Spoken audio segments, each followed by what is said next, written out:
Hi, my name is Diane Douglas from Keith Macmillan Instruments. This is a brief tutorial on using the SoftStep with Ableton Live. The live set, the samples, and the SoftStep software used in this demo can all be downloaded together at keithmacmillan.com. So follow along, have fun with these tricks, and I hope they inspire you to find more on your own. First, plug in your SoftStep, then open the application. Next, go into the folder Example Demo Files and unzip live example1 drumloops.zip. Then open the .als file with Live 8. You don't need to own a copy of Live to try out this demo, but you can get a free trial license here, or just hit the Start button. But saving will be disabled. Now under the Live drop-down menu, open the Preferences screen, and click on the MIDI Sync tab. The only port you need to enable is the Input SoftStep Share port. Then, under the Audio tab, set your input and output devices. To use the built-in 1/8" jacks and computer speakers, select Built-in Input and Built-in Output. Also set your buffer size. The higher this number is, the better the audio quality, but this also adds some latency. Now we'll switch over to the SoftStep application, and you can use the nav pad or your cursor to select Scene 12, Ableton Live Demo. Samples 1 through 5 are triggered and re-triggered by keys 6 through 10 on the SoftStep.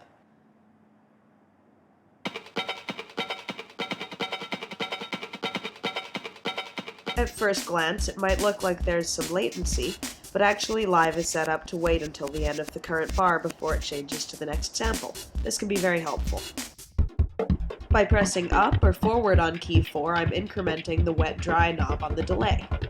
Pressing on key 3 activates the reverb, and the harder I press, the more of the wet signal you hear. Key 2 acts like a wah pedal.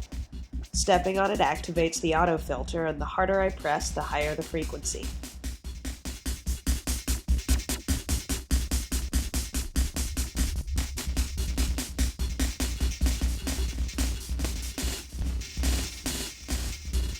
Tapping in rhythm on key 5 changes the tempo at which all samples are played back. And, of course, button 1 is the stop button.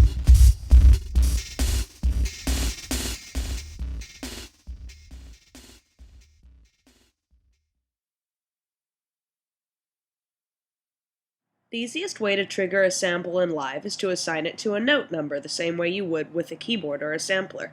So let's use note set as our destination. Now every time this receives a 1, note number 6 is sent out at velocity 127 on channel 1 to the device SoftStep Share, which is what we told Live to listen to in its Preferences window. For my init mode, I'm going to choose None, because when I open this preset, I don't want any of the samples to trigger before I'm ready. Choosing the source, I have a lot of options. I could use foot on, which sends a 1 every time I put my foot on the key, and a 0 when I take it off. Zeros have no effect on the clips in Live. But I'm actually going to use fast trig latch, because although it sends a pressure value, which I don't need, I just need a value of 127 to trigger a sample, it will stay at that value, and therefore keep the LED green until I trigger a new sample. My gain value is at 127 because the smallest pressure value I could possibly have is 1, and this makes it so that my result is always at least 127. Then my max value is 127 as well, so I know that every time I put my foot on this key, a value of 127 is sent to Live. To set up the LEDs, I have to add 4 more sources because I want each key's LED to turn green until I trigger a new sample. Then I want that key's LED to turn green. So on key 6, I add the sources key 7 through 10 pressed. Then in the green LED column, I set the first mod line to true to turn it on, and the other 4 mod lines to off so that if one of those keys is pressed, this one is switched off. This creates the radio button behavior that you see on the top row of buttons. Lastly, don't forget to save each key preset with a name that you'll remember.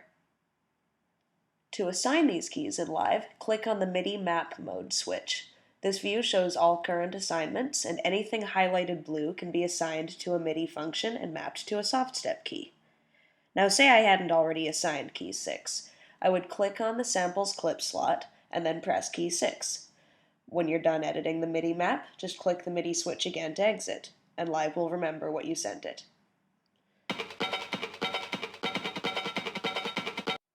This same technique was used to assign key 1 to the stop button and key 5 to the tap tempo function, which is located in the upper left-hand corner. Key 4 is sending data to the wet-dry knob of the delay over MIDI continuous controller number 64 on channel number 1 to the device SoftStep share. This key's source is Y increment. I want the delay to continue after my foot leaves the key, so I need to choose a latching source. I could have used X increment and moved my foot from side to side, or I could have even used rotation if I wanted the feel of a knob. But I chose Y increment because I have a lot of control over sensitivity with the acceleration factor in the settings window. For my init mode, I'm going to choose none, but this is a case where once might also be a good choice if, for example, I want the delay to always start at 0 at the beginning of my song when I open this preset. Then I would set this to once and then type in 0 for the init value. My gain is set to 0.73 and my maximum value cuts it off at 80 so that you can always hear some of the clean signal through the delay. I want key 2 to act like a wah pedal, so its first source, pressure live, is being sent out on continuous controller 62, channel 1, to SoftStep share again, which is assigned to the cutoff frequency of the autofilter in live. The second mod line source is foot on. When I put my foot on key 2, this source sends out a value of 1, which is then multiplied by 127, and when I take my foot off, it sends out a value of 0. This controls the bypass switch in the autofilter. So when I'm not touching key 2, there is no filtering. A little bit more math is needed on the first mod line, because if my gain value equals 1 and my offset equals 0, it's hard to get the cutoff much higher than around 4K, and taking my foot off bypasses the filter before the frequency gets all the way to 0. So to hear the full spectrum of the filter sweep, I'm going to add a gain value of 2.59, which brings my range up to about 300, and then offset it by minus 96. The min-max values will constrain this to 0 through 127, but this way I don't have to press as hard to turn the frequency all the way up, and I can slowly sweep all the way down. Last of all, I add some smoothing with a slew value of 50 milliseconds. These numbers can easily be found with a little experimentation and knob twiddling. Key 3 is set up just like key 2, but it's assigned to the reverb. So all I have to do is copy over my settings from key 2, change the controller numbers, and hit save. You can assign continuous controllers in live the same way as toggle controls. However, with multiple mod lines on one key, I need to assign them one at a time by using the on-off switches at the far left of each mod line.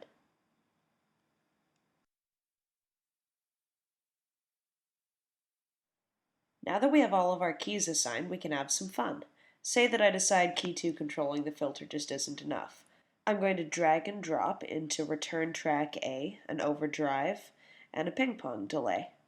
Now I can assign key 2 to also control the amount of gain being sent on that send. I click the MIDI button, and then I click on send A, and I press on key 2, and we're all set.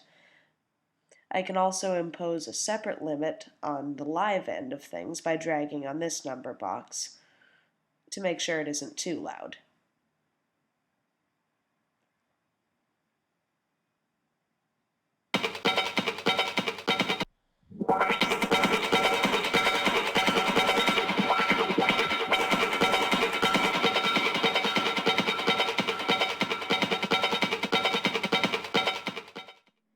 Now I'm happy with these effects, so I'm going to go to the Insert menu and say Insert Audio Track to jam along on guitar. Turn on the Enable button, turn on the monitor, set my input channels,